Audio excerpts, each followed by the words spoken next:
Yeroo ammaa kana firiijiin liitirri 300 akkasuma maashinni uffataa kiiloon 16 kiiloon 14 akkasumallee TV Smart TV inchii 32 gatiin isaa meeqa? Gatii isaa tokko tokkoon isiniif qabadhee dhufeen jira. Yoo yaashama harka fuune kabajamtoota daawwattoota keenya. Nageenyi koo kan jaalalaa kan kabajaa bakkuma jirtan maratti isiniif haa ta'u.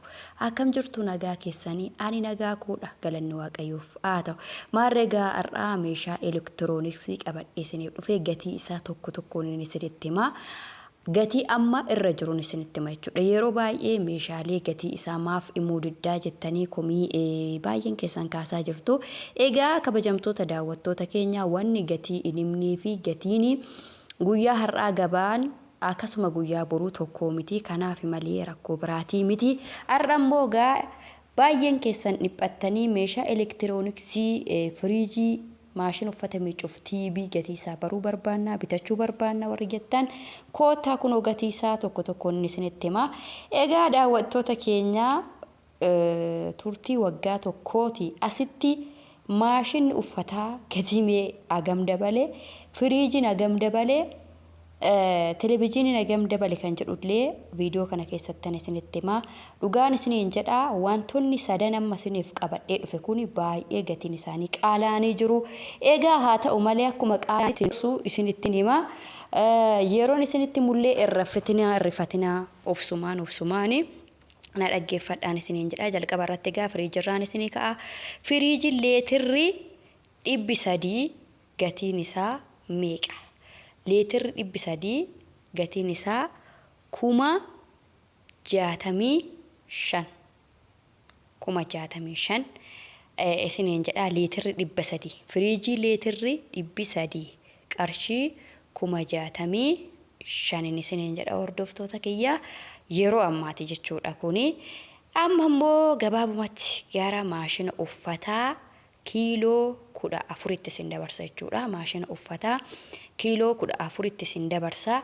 Maashinni uffataa yeroo ammaa kana kiiloon 14 gatiin isaa meeqan jira warri jettanii nagaafattan in ajajannaa maaloo jettanii warri baay'ee keessanillee WhatsApp irraan naa barreessitan waa'ee maashina uffataa ilaalchisee maashinni uffataa kiiloon 14 qarshiin isaa qarshii 64,500 jechuudha.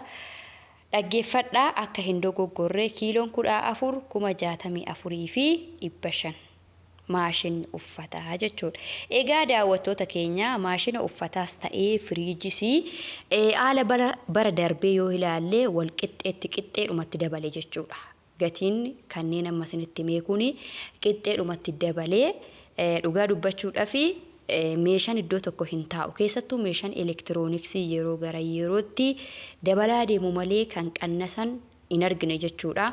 Egaa dhugaa dubbachuudhaaf bara darbee ani maashina uffataa kana bara darbee kanan bitee gatiin isaa amma meeqa dabalee wal qixxee darbaa dabale jechuudha gatiin isaa maashinni uffataa jechuudha. Maashinni uffataa kan kiyyallee kiiloo 4 ture bara darbee gatiin ittiin bitee fi gatiin amma inni ittiin jiru immoo waluu hin arguun isiniin jedha. Baay'ee tokko ni cimee meeshaan elektirooniksii jechuudha.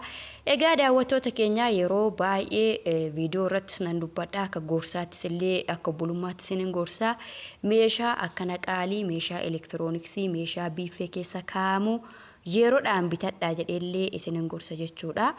Itti fayyadamaa gorsa kiyyaa. Amma immoo televiziinii inchii 32 Smart TV fi normaali jira jechuudha.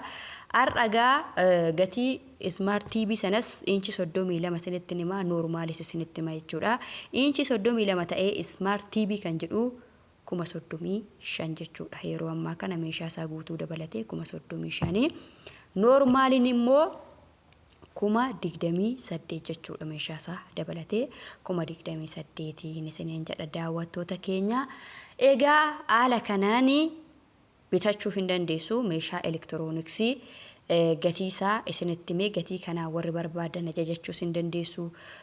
Dhugaa dubbachuudhaaf meeshaalee kamiyyuu meeshaa elektirooniksii meeshaa biiffee keessa taa'u bitadhaatii yeroodhaan iddoo tokkotti walitti qabadhaan isinii jedha daawwattoota keenya.